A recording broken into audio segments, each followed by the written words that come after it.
മതബോധം കുടുംബത്തിലെ എല്ലാവർക്കും ഉണ്ടാകണം. അത് നേരത്തെ ഫൈസൽ മൗലവിയോട് വിശദമായി പറയുകയുണ്ടായി.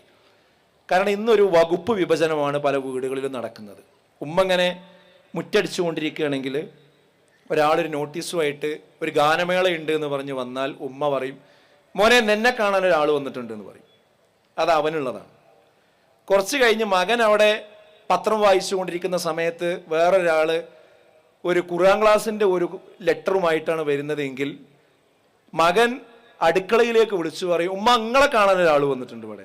അപ്പോൾ ഖുർആൻ ക്ലാസ് ഉമ്മാക്കുള്ളതാണ്, മറ്റേ പരിപാടി ഇവർക്കുള്ളതാണ്. അങ്ങനെ വീട്ടിൽ എല്ലാവർക്കും ഓരോ പരിപാടിയാണ്. അങ്ങനെയല്ല, എല്ലാവർക്കും ഉള്ളത് മതം എല്ലാവർക്കും ഉണ്ടാകേണ്ടതാണ്. കാരണം ഭക്ഷണം പോലെയാണത്.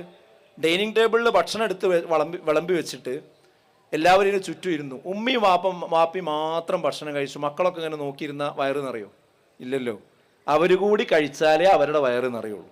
ഇതുപോലെ ഈ മതപരമായ കാര്യങ്ങൾ നമ്മളെ കുടുംബത്തിൽ എല്ലാവരും കേട്ടാലേ എല്ലാവരിലും മാറ്റം ഉണ്ടാവുകയുള്ളൂ എന്ന് നമ്മൾ മനസ്സിലാക്കണം. അതുകൊണ്ട് എനിക്ക് പറയാനുള്ളത്, നിങ്ങൾ ഈ ദൂരദേശങ്ങളിൽ പഠിക്കുന്ന കുട്ടികളുണ്ടാവും, ഹോസ്റ്റലുകളിൽ, അതുപോലെ യൂറോപ്യൻ രാജ്യങ്ങളിൽ, ബാംഗ്ലൂരിൽ, മറ്റുത്തരേന്ത്യൻ പ്രദേശങ്ങളിലൊക്കെ. അങ്ങനെ ഹോസ്റ്റലിൽ താമസിക്കുന്ന കുട്ടികളോട് നിങ്ങൾ വിളിച്ചു പറയേണ്ട ഒരു കാര്യം, ആഴ്ചയിൽ നിർബന്ധമായും ഒരു ഖുതുബ കേൾക്കണം എന്ന് നിങ്ങൾ ഉറപ്പിച്ചു പറയണം. കാരണം അവിടെയൊന്നും മലയാളത്തിലുള്ള ഖുതുബ കേൾക്കാൻ പലപ്പോഴും കഴിയില്ല അവർക്ക്. ഇപ്പോൾ വാട്സപ്പിലൊക്കെ ഇഷ്ടംപോലെ ഖുതുബ വരുന്നുണ്ടല്ലോ. അപ്പോൾ അത് കേൾക്കുക എന്നുള്ളത് നിർബന്ധമാക്കുക. രണ്ടാമത്തേത്, നേരത്തെ പറഞ്ഞ പോലെ ഒരു ഖുർആൻ ക്ലാസ്സിൽ പോകാത്തവരായി ആരും ഉണ്ടാവരുത്. മദ്രസയിൽ കുട്ടികളെ ചേർക്കാത്തവരും പഠിപ്പിക്കാത്തവരുമായി ആരും ഉണ്ടാകരുത്. ഇന്നെന്താ വെച്ചാൽ 3000-4000 രൂപ നമ്മുടെ ഭൗതിക വിദ്യാഭ്യാസത്തിന് വേണ്ടി കൊടുക്കാൻ അതിന് സമയം ആകുമ്പോഴേക്ക് നമ്മളത് കൊടുത്തയക്കും.